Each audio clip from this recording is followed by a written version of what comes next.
মায়ের গর্ভে আবার আপনার এই মৃত মাংসের টুকরার মধ্যে রূহ ফুঁকে দেওয়া হলো। এই অবস্থায় কি হয়? বিজ্ঞান বলে মায়ের অন্তরের সাথে সন্তানের অন্তরের কানেকশন হয়ে যায়, অথচ এখনো কান হয় নাই, হাত হয় নাই, পাও হয় নাই, কিছুই হয় নাই। বলে ওই সময় থেকে মা যা অনুভব করে, মা যা চিন্তা করে, ওই সমস্ত কিছুর প্রভাব ওই হাত পা কান চোখ বিহীন সন্তানের অন্তরে যেতে থাকে। কি প্রভাবটা মায়ের! এরপরে সন্তান একটু বড় হলো, মায়ের গর্ভে কান হয়ে গেল, শ্রবণ শক্তি পেল। আধুনিক বিজ্ঞান বলে, আমেরিকার এক ডাক্তার এই বিষয় নিয়ে বিশদ গবেষণা করার পর, যেহেতু সে অমুসলিম, প্রেগন্যান্ট নারীদেরকে নিয়ে তিনি সেমিনার করেছেন যে শোনেন, আপনি যদি চান আপনার সন্তান ভালো গায়ক হোক, সন্তানের কণ্ঠটা সুন্দর হোক, তাইলে আপনার যার কণ্ঠ ভালো লাগে আপনি তার কণ্ঠে গান শুনবেন, নিজে গান গাইবেন। বলে কেন? বলে সন্তান যখন শ্রবণ শক্তি মায়ের গর্ভে পায়, ওই সময় থেকে নিয়ে মা যা বলে, মা যা শোনে, সব কিছু মায়ের গর্ভে সন্তান শুনতে পায়। সে কান খাড়া করে দিয়ে শোনে পেটের মধ্যে থাকতেই। এখন বলেন তো, আমরা ছোটবেলায় ওয়াজ শুনতাম, বুজুর্গদের মুখে ঘটনা শুনছি। কুতুবউদ্দিন বখতিয়ার কাকি রহমাতুল্লাহ আলাইহি, ওনার মা সন্তান দুনিয়া আসছে 6 বছর পর মাদ্রাসায় নিয়ে গেছে, নিজে বাড়ি যা পারছে পড়াইছে। 6 বছর সময় নিয়ে গেছে মাদ্রাসায়। কি পড়াইতে? বলে আলিফ বা তাসা, অক্ষর জ্ঞান দেওয়ার জন্য। অনেক সময় বাচ্চাদের আমরা অনেক কিছু মুখস্থ করায় ফেলি, সে অনেক কিছু। ঐতিহ্যবাহী ময়মনসিংহ জেলার অন্তর্গত ভালুকা থানাধীন তামরিনুল কোরআন আব্দুল হাই ইন্টারন্যাশনাল হিফজ মাদ্রাসা ও মসজিদ, অত্র হিফজ মাদ্রাসার হাফেজ ছাত্রদের দস্তরবন্দি ও ইসলামী কিন্ডারগার্টেনের শুভ উদ্বোধন উপলক্ষে 5ম বার্ষিক ওয়াজ ও দোয়ার মাহফিল। আজকের এই ওয়াজ ও দোয়ার মাহফিলের সম্মানিত শ্রদ্ধেয় সভাপতি শেখুল হাদিস আল্লামা মুফতি আব্দুল মাজিদ সাহেব দামাত বরকাতুহুমুল আলিয়া, সহ সভাপতি, প্রধান অতিথি, বিশেষ অতিথিবৃন্দ সহ সম্মানিত শ্রদ্ধেয় উলামায়ে কেরাম, সামনে উপস্থিত মুরব্বিয়ানে কেরাম, সমবয়সী যুবক বন্ধু, স্নেহের ছোট ভাই, মাইকের আওয়াজ যত দূরে যায়, পর্দার অন্তরালে অবস্থানরতা সম্মানিতা শ্রদ্ধা মা ও বোন, আল্লাহ রব্বুল আলামিনের দরবারে অগণিত শুকর যে মহান মালিক হায়াতে বরকত দিয়ে সুস্থ রেখে দীর্ঘরাত পর্যন্ত বিজ্ঞ সুবিজ্ঞ উলামা হজরতদের জবান থেকে বহুত গুরুত্বপূর্ণ কথা শ্রবণ করবার, সেই ধারাবাহিকতায় কিছু দ্বীনি কথা মুযাকারা করবার লক্ষ্যে যে মহান মনিব ধৈর্যের সাথে আমাদের এখানে বসার আসার তৌফিক দিয়েছেন, সে মহান মনিবকে খুশি করার জন্য মোহাব্বতের সাথে জবান খুলে অন্তর থেকে একবার কালিমাতুশ শুকর পাঠ করি, আলহামদুলিল্লাহ। অগণিত দুরুদ ও সালাম সৈয়দুল আম্বিয়া, আশরাফুল আম্বিয়া, খাতামুল আম্বিয়া, ইমামুল মুরসালিন, রহমাতুল লিল আলামিন, মুহাম্মাদুর রাসূলুল্লাহ সাল্লাল্লাহু আলাইহি ওয়াসাল্লামের উপর।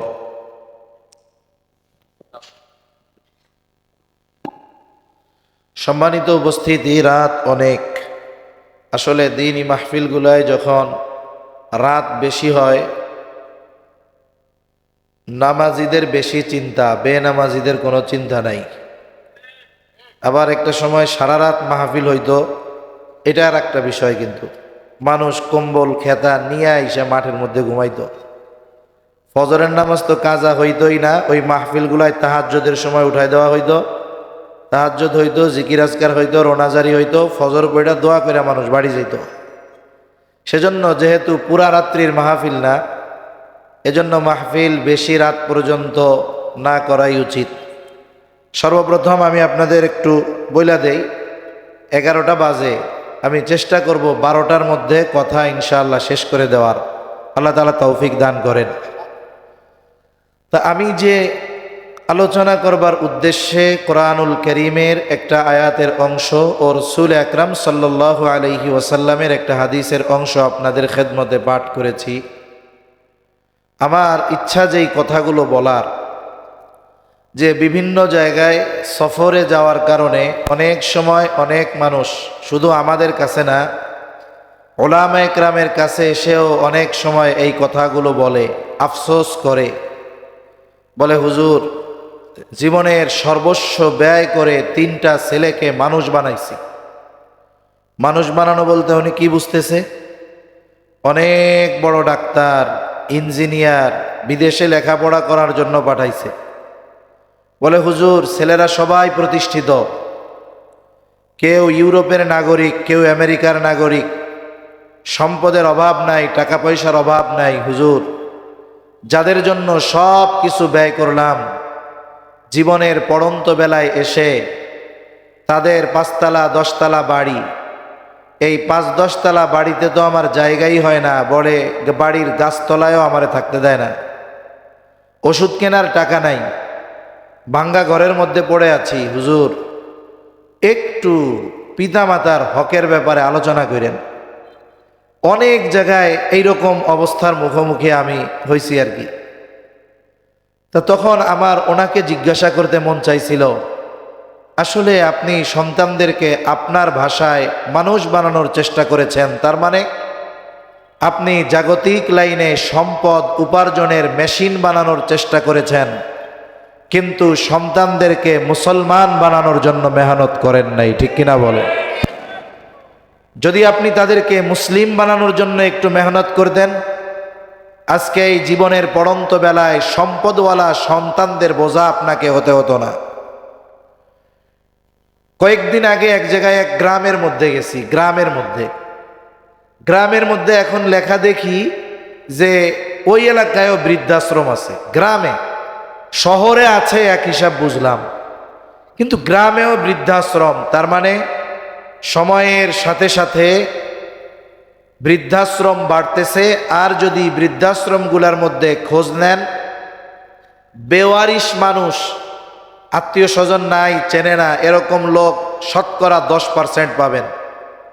বাকি 90%-এর অতীত যদি খোঁজ নেন, দেখবেন উনি অসহায় ছিল না, ডাক্তার ছিল, টাকা পয়সাওয়ালা ছিল, কিন্তু সন্তানদের কারণে আজকে ওনাকে বৃদ্ধাশ্রমের বাসিন্দা হওয়া লাগছে। ওষুধ কেনার টাকা নাই, তা অবস্থা এরকম। তা আমার প্রায় জনরেই জিজ্ঞাসা করতে মন চাইছে যে আপনি কি সন্তানকে দিন শিখাইছিলেন নাকি? কমপক্ষে যতটুকু শেখানো ফরজ এতটুকু কি শেখাইছিলেন? তা আমার প্রশ্ন করি নাই, কিন্তু আমার দিল বলছে যদি জিজ্ঞাসা করি তাহলে উনি নাই বলবে যে না, 4 বছর থেকেই তো দিছি কিন্ডারগার্টেন, কেজি স্কুলের মধ্যে, আরবি পড়ার টাইম কোথায়? ঠিক কিনা বলে? এজন্য আমরা অনেকে চিন্তা করি যে বুড়াকালে আমাদের সন্তানেরা আমাদের হক আদায় করবে কিনা। মনে রাখবেন, আপনি একটা গাছ লাগালেন, এই গাছটায় যদি আপনি যথাযথভাবে পানি দেন, পরিচর্যা করেন, আগাছা থেকে বাঁচায় রাখেন, যত্ন যদি যথাযথভাবে নেওয়া হয়, যেহেতু আল্লাহ তাআলা এই পৃথিবীর একটা নিজাম ঠিক করে দিয়েছেন, আশা করা যায় 2, 4, 5, 7, 8, 10 বছর পরে ওই যত্ন নেওয়ার কারণে আপনার গাছ আপনাকে ফল দিবে। ঠিক কিনা বলেন? আপনি গাছটা লাগিয়েছেন, কোনো যত্ন নেন নাই, সার ওষুধ দেন নাই, আগাছা ঘিরে গাছকেই শেষ করে ফেলবে। জীবনটাও এরকম। আমরা যদি এমনটা মনে করি যে বার্ধক্যকালীন সময় আমার সন্তানেরা আমার হক আদায় করবে, তাহলে এই সন্তানদের জীবনের প্রারম্ভে তাদের আমাদের যত্ন নিতে হবে, ঈমানের গাছে পানি ঢালতে হবে, আমলের গাছ আগাছা পরিষ্কার করে দিতে হবে। তাহলে বুড়াকালে এসে হুজুরের কাছে বলা লাগবে না যে হুজুর একটু মা বাবার হকের ব্যাপারে ওয়াজ করেন। এই সন্তানকে দিন শেখানোর কারণে ওই সন্তান বার্ধক্যকালীন সময়ে সে যদি কষ্ট করেও উপার্জন করে, রিক্সাও চালায়, ভ্যানও চালায়, ঠেলাও চালায়, অন্যের জমিতে যদি কামলাও দেয়, আল্লাহর কসম ওর মা বাবাকে বোঝা মনে করবে না, ঠিক কিনা বলে? একজনকেও দেখাতে পারবেন না এরকম যে দিনদার, উপার্জন কম, মা বাবারে বোঝা মনে করে, এরকম কাউকে দেখাতে পারবেন না। এজন্য আমাদের উচিত, দেখুন সন্তানের কারণে পিতা সম্মানিত হয়, হয় কি হয় না? আজকে যে দেখছেন পিতা সন্তানকে মাদ্রাসায় দিল, সন্তান হাফেজে কোরআন হলো, বলে সন্তানের মাথায় সম্মানের পাগড়ি দেওয়া হইল। এই সন্তানকে মাদ্রাসায় বাপ দিছে, হয়তো বাবা মূর্খ, লেখাপড়া জানে না, কিন্তু বাবা মাদ্রাসায় দেওয়ার কারণে কি হলো? যেই স্টেজে ওলামা হজরতদের হাত থেকে সম্মানের পাগড়ি সন্তান গ্রহণ করছে, বলে ওলামা একরামের হাত থেকে ওই রকম সম্মানের পাগড়ি হাফেজে কোরআনের বাবাকেও দেওয়া হয়েছে। দুনিয়ার নিজাম কি? বলে কারো সন্তান যদি বড় অফিসার হয়, বড় ফ্ল্যাট দিয়েছে তাকে সরকার, বাপ নিজের নামও লিখতে পারে না।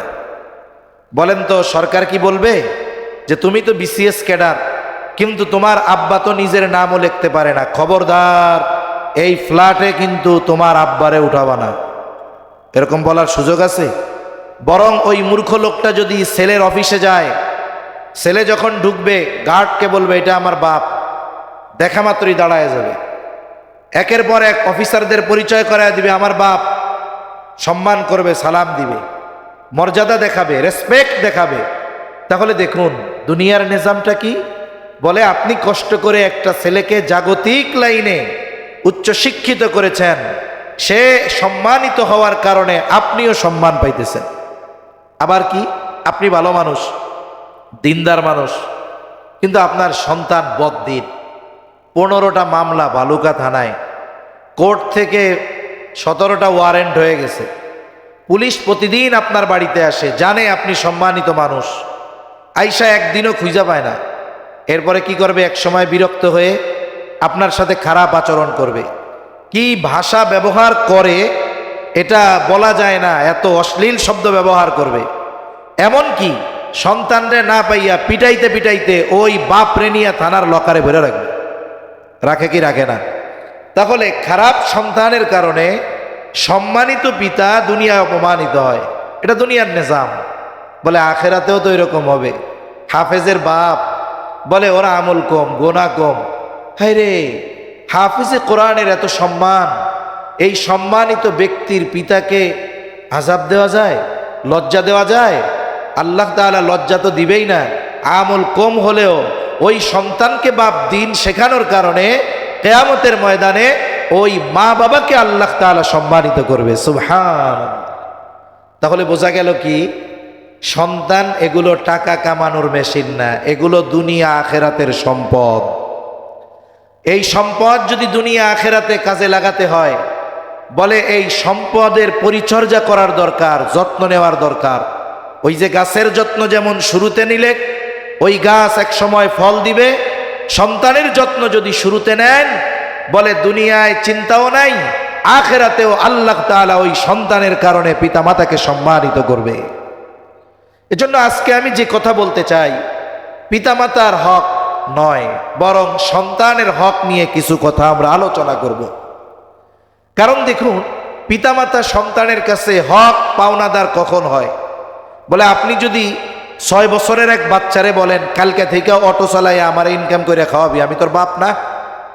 বলেন তো, আপনি যদি দোহাই দেন যে আমি তোর কাছে হক পাই, 6 বছরের বাচ্চা অটো চালায় আমারে উপার্জন করে খাওয়াবি, বলে হক আদায় করা হবে না, ওর উপরে জুলুম করা হবে।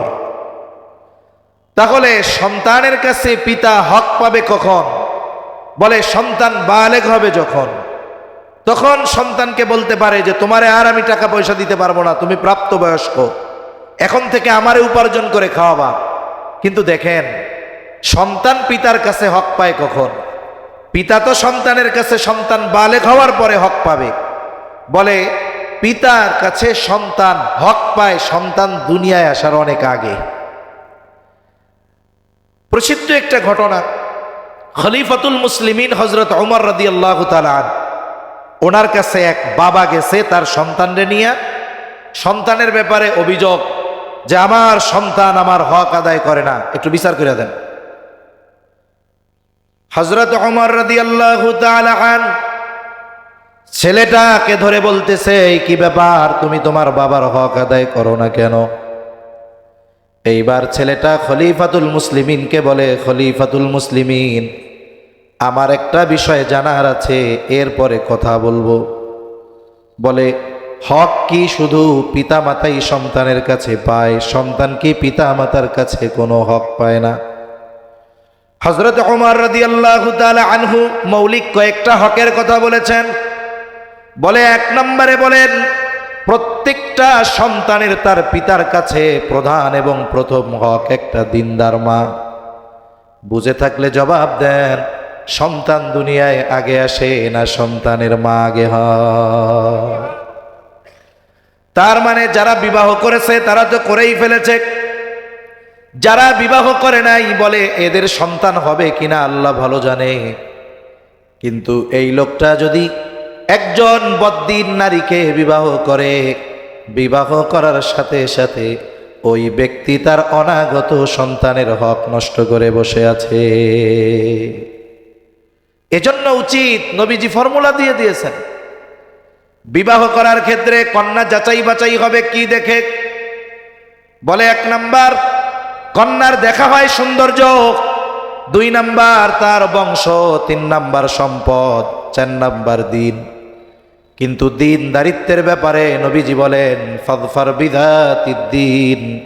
নবীজি বলেন, দিনকে তোমরা প্রায়োরিটি দিবা, অগ্রাধিকার দিবা, প্রাধান্য দিবা। বাকি 3টা আছে, চেহারা সুন্দর, টাকা পয়সা আছে, বংশ অনেক উচ্চ, বলে দিনদারিত্ব নাই, ওই চেহারা দেখে সামনে অগ্রসর হয়েও না, যদি দিন না থাকে ধরা পড়ে যাবা। কেন? বলে, বিবাহের আগে চামড়ার সৌন্দর্যের প্রাধান্য বেশি থাকে, আর বিবাহের পরে চরিত্রের সৌন্দর্যের দাম বেশি থাকে। আর যেই মেয়ের মধ্যে দিনদারিত্ব নাই, চ্যালেঞ্জ দিয়ে বলা যায়, ওই মেয়ের চরিত্র কখনো সুন্দর চরিত্র হতে পারে না। এজন্য একদিন এক পত্রিকার মধ্যে একটা সমীকরণ পড়তেছি, বাংলাদেশে অনেক বিবাহ বিচ্ছেদ হয়। তা একজন লিখছে যে বিবাহ বিচ্ছেদ হয়, এর মধ্যে 85% মেয়ে তাদের চেহারা সুন্দর। এর দ্বারা কি বোঝা গেল? মানে ওর চেহারার বড়াই ও করে, ওর চরিত্র না থাকলেও ও চেহারার বড়াই করে বিয়ার পরে, কিন্তু বিবাহের পরে একটা মেয়ের চামড়ার সৌন্দর্যের চাইতে চরিত্রের সৌন্দর্যের কদর মূল্যায়ন বেশি হয়। এজন্য একটা প্রবাদ আছে না, কয় জাতের মেয়ে কালো ভালো, নদীর পানি ঘোলাও ভালো।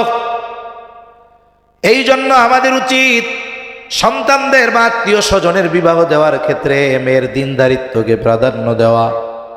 নবীজি বলেন, দিনদারিত্বকে প্রাধান্য দাও, তা না হলে তোমাদের হাত ধুলায় মলিন হোক। এর মানে বোঝা গেল, কোনো পিতা যদি দিনহীন কোনো নারীকে বিবাহ করে, বলে সে সন্তান আসার আগেই সন্তানের হক নষ্ট করে বসে আছে। যদি দিন থাকে, বাকি 3টা যদি থাকে, তাহলে ভালোর উপরে ভালো। দেখুন, যদি এমনটা হয় যে একটা দিনদার মেয়ের সাথে বিবাহ হয়েই গেছে, কিন্তু চেহারাটা অনেক ভালো না, অনেক টাকা পয়সা নাই, আরে একটু সবর করেন না, দেখা যাবে এই মেয়ের দিনদারিত্বের কারণে আল্লাহ সুবহানাহু ওয়া তাআলা ওই মেয়ের গর্ভে এমন সন্তান আল্লাহ দান করবে, যেই সন্তান পিতা মাতার চক্ষু হৃদয় শীতলকরণের কারণ হবে। ঠিক কিনা বলেন? সেজন্য সন্তানের 1 নম্বর হক, বলে একজন দিনদার মা। বিবাহ সম্পাদন হয়ে গেল, এরপরে যখন একটা কন্যা, একটা নারীর গর্ভে একজন সন্তান আসবে, বলে এই সময়টাতে একজন নারীর অনেক কিছু করণীয় আছে। আমার আগে হযরত খুবই গুরুত্বপূর্ণ কথা সুন্দর একটা হাদিসের গল্পের মাধ্যমে বলেছেন। এইখানে কি বোঝা গেছে দেখুন, সন্তান দিনদার হওয়ার ক্ষেত্রে, মুত্তাকি পরহেজগার হওয়ার ক্ষেত্রে বাবার চাইতে মায়ের ভূমিকা সবচাইতে বেশি থাকে। ঘটনাটা শুনছেন না আপনারা? এর দ্বারা মূল কথা কি, যে নারীদের সন্তান গঠনের ক্ষেত্রে তাদের ভূমিকা বেশি থাকে, যদিও তারা টাকা পয়সা ইনকাম করে না, ঘরে পোলাপান নিয়ে থাকে, কিন্তু প্রভাব সবচাইতে বেশি সন্তানের উপরে তার মায়ের পড়ে। আধুনিক বিজ্ঞান কি বলে? আমরা তো মায়ের রেহেমে যখন ওই শুক্র এক ফোঁটা কীট পানি যখন পৌঁছাইছে, মানে এই ফোঁটাটা একটা মানব দেহে পরিণত করবেন আল্লাহ, সবগুলো পিছে পড়ে গেছে, ওইটা জায়গা মতো পৌঁছায় গেছে। ওই যে শুরু হইল দিন গণনা, 120 দিনের প্রসেসিং। আল্লাহ তাআলা ওই একটু কণা পানিকে একটা মাংসের টুকরায় তৈরি করেন। হাদিসের মধ্যে আসছে 120তম দিনে মায়ের পেটের মধ্যে আল্লাহর আদেশে ফিরিস্তা রূহ নিয়ে চলে যায়। এবার কি করে? সিলাম মরা মাংসের টুকরা, ওর মধ্যে রূহ ফুঁকে দেওয়া হয়। যখন রূহ ফুঁকে দেওয়া হয় বলে তখন ওই মরা মাংসের টুকরাটা প্রাণ ফিরে পায়। এইবার নড়াচড়া শুরু হয়ে যায়, তার হার্ট তৈরি হয়ে গেছে। হার্ট ওই রূহ ফুঁকে দেওয়ার মাধ্যমে বলে হার্ট সঞ্চালন কতদিন চলবে, কতদিন হার্ট পাম্পিং চালায়া যাবে? বলে যতদিন এই দেহের সাথে রূহের সংযোগ থাকবে ততদিন তার হার্ট চলবে, আর হার্ট যতক্ষণ চলবে ততক্ষণ তাকে জীবিত বলে সাব্যস্ত করা হবে। একজন অ্যাক্সিডেন্ট করছে, একেবারে সেন্সলেস। ডাক্তার এসে কি করে? পালস চেক করে, মানে দেখে হার্টবিট আছে কিনা। যতক্ষণ হার্টবিট থাকে বলে ততক্ষণ ওকে জীবিত বলে সাব্যস্ত করা হয়। হার্টবিট বন্ধ, পালস নাই, পুরা দেহ সুস্থ হলেও কোনো দাম আছে? কোনো দাম নেই। এইবার মায়ের গর্ভে আবার আপনার এই মৃত মাংসের টুকরার মধ্যে রূহ ফুঁকে দেওয়া হলো। এই অবস্থায় কি হয়? বিজ্ঞান বলে মায়ের অন্তরের সাথে সন্তানের অন্তরের কানেকশন হয়ে যায়, অথচ এখনো কান হয় নাই, হাত হয় নাই, পাও হয় নাই, কিছুই হয় নাই। বলে ওই সময় থেকে মা যা অনুভব করে, মা যা চিন্তা করে, ওই সমস্ত কিছুর প্রভাব ওই হাত পা কান চোখ বিহীন সন্তানের অন্তরে যেতে থাকে। কি প্রভাবটা মায়ের! এরপরে সন্তান একটু বড় হলো, মায়ের গর্ভে কান হয়ে গেল, শ্রবণ শক্তি পেল।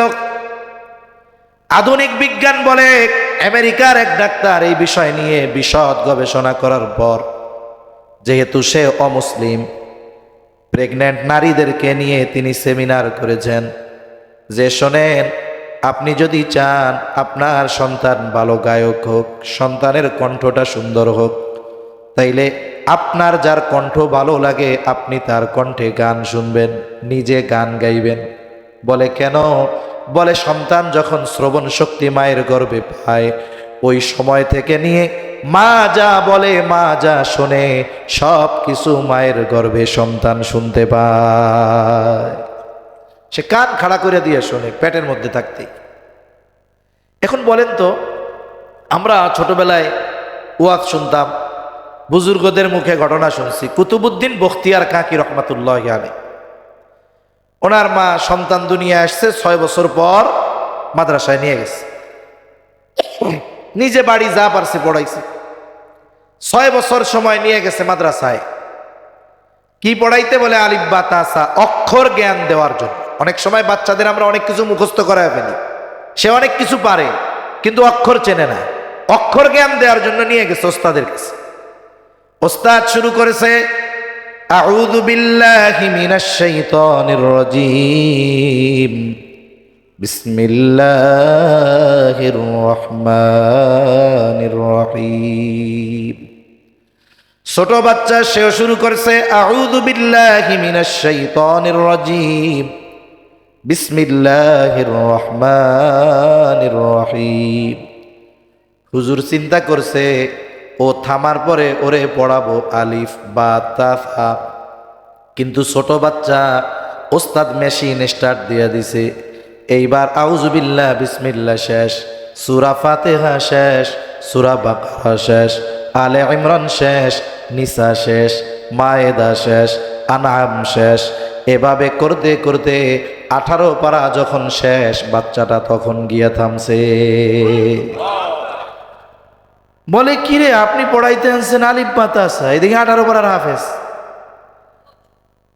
বলে আপনি কি হাফেজা নাকি? বলে না, 18 পারা হেফজ করার সৌভাগ্য হয়েছে, এরপরে বিবাহ হয়ে গেছে, তাইলে আপনি কি এর এটা শিখাইছেন? কয় না। কি করছেন? কয় শুনাইছি। পড়াই নাই, কি করছি? শুনাইছি। বলে কিভাবে শুনাইছেন? বলে আমার সন্তান যেই দিন আমার গর্ভে আসছে, সন্তান গর্ভে আসার পর থেকে নিয়ে ভূমিষ্ঠ হওয়া পর্যন্ত আমি আমার সন্তান পেটে নিয়ে কত হাজার বার এই 18 পারা তিলাওয়াত করেছি, এর কোনো হিসাব নাই। এরপরে সন্তান আমার দুনিয়ায় আসলো, আমার পবিত্রতা অর্জনের পর থেকে নিয়ে প্রতিদিন আমার সন্তানকে আমি এই তিলাওয়াত শুনাইছি। 6 বছর পর্যন্ত কত হাজার বার আমার সন্তানকে আমি এই 18 পারা শুনিয়েছি, এর কোনো হিসাব নাই। চিন্তা করেন, সন্তান যদি গান শুনলে গায়ক হয়, আর সন্তানের মা যদি কোরআন পড়ে, দুরূদ পড়ে, ইস্তেগফার পড়ে, বলেন তো গর্ভের সন্তানের উপরে এই প্রভাব পড়বে কি পড়বে না? সব সন্তান বা সব ছেলের জেন কিন্তু এক না। হেফসখানায় একটা ছেলে পড়ে, ওর আধা পৃষ্ঠা পড়তে ওর 4.5 ঘন্টা লাগে, তাও মুখস্থ হয় না। সকালে যায় হুজুরের কাছে 3 বার বাড়ি খায়। আবার কিছু পোলাপান আছে, ও হেফসখানায় পড়তে বসে, দেখা যায় হাত নাড়ায়, এই করে সেই করে, পড়ার দিক পড়ে কি পড়ে না আল্লাহ ভালো জানে। ভোর রাত্রে ওইটা সবার আগে 5 পৃষ্ঠা সবক দেয়া দেয়। সবার ব্রেন কি একরকম নাকি? এইবার ওস্তাদ বলে, আপনার সন্তানকে আপনি পড়ান নাই ঠিক আছে, কিন্তু আপনার তিলাওয়াত শুনে শুনে আপনার সন্তান 18 পারার হাফেজ হয়ে গেছে। এই যে মিডিয়ার জামানা আপনাদের অনেকের জানা আছে হয়তো, সম্ভবত আলজেরিয়ার একটা ছেলে 3 বছর 4 বছর বয়স, হাফ প্যান্ট পরে মায়ের কোলের মধ্যে থাকে। ওই বাচ্চাকে কোরআনের যেখান থেকে একটু তিলাওয়াত করা হয়, ওই বাচ্চাটা এরপর থেকে তিলাওয়াত করতে শুরু করে দেয়। এই স্মার্ট ডিজিটাল জামানায় একটা মা যদি তার সন্তানকে এমনভাবে গড়তে পারে, কুতুবউদ্দিন বখতিয়ার কাকি মায়ের তিলাওয়াত শুনে শুনে 18 পারার হাফেজ হয়ে যাওয়া এটা কোনো কঠিন ব্যাপার নয়। কিন্তু আমাদের সমস্যা কি? যেই সন্তান পেটে আসছে, আমাদের মায়েদের মুখে শুনছি, আমার কথাই কই, আমার মা কইছে তো, কয় তুমি যেই দিন দুনিয়ায় আইছো এই দিনেও আমি খেড়ের পালা দিছি। খেড়ের পালা চিনেননি? আপনাদের এদিকে কি কয়? খেড়ের পালা কয়। মনে করেন গৃহস্থলী ঘর যাদের, পর্দা মেনটেন করে, ভিতরে মহিলারা ফসলের কাজ করে না, কয় আমি ওই দিনও ফসলে খেড়ের পালা দিছি। আর এখন থেকে যেই দিন শোনে পেটে বাচ্চা আসতে, আর নড়াচড়া করে না, একবার এরকম বইয়া থাকবো চেয়ারে, কোনো নড়াচড়া নাই, কাজকর্ম নাই, একবারে বিছানায় শুয়ে থাকবো, টেলিভিশন দেখবে সোফায় বৈশা বৈশা। বলে এই জন্যই তো তুমি নড়াচড়া করো না, বাচ্চা নড়াচড়া হয় না, যার কারণে লাস্টে স্বাভাবিক ডেলিভারি হয় না, পেট কেটে বের করা লাগে। ঠিক কিনা বলে? এইবার কি হলো? বলে বাচ্চা পেটে আসার পরে বলে এখন কি করব, ডাক্তার তো নড়াচড়া করতে মানা করছে, এই 9 মাস কেমনে কাটামো? আত্মীয় বাড়ি যাইতে পারবো না, বাপের বাড়ি যাইতে পারবো না। এক কাজ করেন না, আমার একটা টাচ ফোন কিনা দেন। দিছে টাচ ফোন কিনা। কয়েকটা সিম কিনা দেন না। দিছে সিম কিনা। কয় টাচ ফোন সিম দিয়া কি করবো যদি এমবি না থাকে? ঠিক কিনা বলেন? এইবার এমবি বইরা দিছে, এমবি তো শেষ হয়ে যায়। কয় দেখেন পাশের বাসার সকিনাগো বাসায় ওয়াইফাই লাইন আছে, ওগো ইন্টারনেট 24 ঘন্টায় কখনোই যায় না, আপনি আমার একটা ওয়াইফাই লাইন কিনা দেন। এই তো ওয়াইফাই লাইন দিছে। এইবার পেটে নিয়া একেবারে ফোনে নাচ গান নাটক সিনেমা দেখা 9 মাস কাটাইয়া দিছে। এখন প্রভাব কি? বলে বাচ্চা দুনিয়ায় আসছে, 2 দিনের মাথায় বাচ্চা কান্নাকাটি করে, এত চেষ্টা করে, হুজুর সূরা পড়ে ফু দেয়, থামে না। একটু পরে আব্বা আইসা যেই মোবাইলটা সামনে ধরে, কান্না শেষ। আছে না নাই বলেন? এ প্রভাব কেন পড়লো? সন্তান নষ্ট হওয়ার পেছনে মায়ের কতটা হাত থাকে, সন্তান গড়ার পেছনে মায়ের কতটা ভূমিকা থাকে, এটা অকল্পনীয় ভূমিকা থাকে। হযরত আগে একটা হাদিসের ঘটনা বইলা বিষয়টা সুস্পষ্টভাবে বলে দিয়ে গেছে। এজন্য মায়ের ভূমিকা আছে না নাই? আমি একজন রত্নগর্ভা মায়ের গল্প পড়তেছিলাম, বড় একজন বুজুর্গর মা। এখন ওনারে জিজ্ঞাসা করছে, আপনার সন্তান এত বড় আলেম হওয়ার পেছনে অবশ্যই মায়ের অবদান, তা আপনি কি মনে করেন কোন কারণে আপনার সন্তানের মধ্যে এই প্রভাব পড়ছে? এক মা বলতেছে যে আমি আমার সন্তানকে 2 বছর দুধ পান করানোর সময়, যেই টাইমটা আমার অপবিত্রতার সময় গেছে সন্তান ভূমিষ্ঠ হওয়ার পরে, ওর পর থেকে আমি আমার জ্ঞাত সারে কখনো অজুবিহীন আর বিসমিল্লাহ ছাড়া আমার সন্তানকে দুধ পান করাই নাই। চিন্তা করছেন? অজুবিহীন আর বিসমিল্লাহ ছাড়া আমার সন্তানকে আমি দুধ পান করাই নাই। বলে আমার মনে হয় এর প্রভাবেই আল্লাহ তাআলা আমার সন্তানকে এইরকম যোগ্য ব্যক্তিতে পরিণত করছে। আমাদের মায়েরা কি করে? বলে দুধ খাওয়ায়, সন্তানের দিক তাকায়ও না, ফোন টিপতে থাকে। কিন্তু এরপরে আসেন কি হলো? বাচ্চা ভূমিষ্ঠ হলো। বাচ্চা ভূমিষ্ঠ হওয়ার 7ম দিন বাচ্চার জন্য কিছু করণীয় বিষয় আছে। আমি মোটা মোটা বিষয়গুলো শুধু বলবো।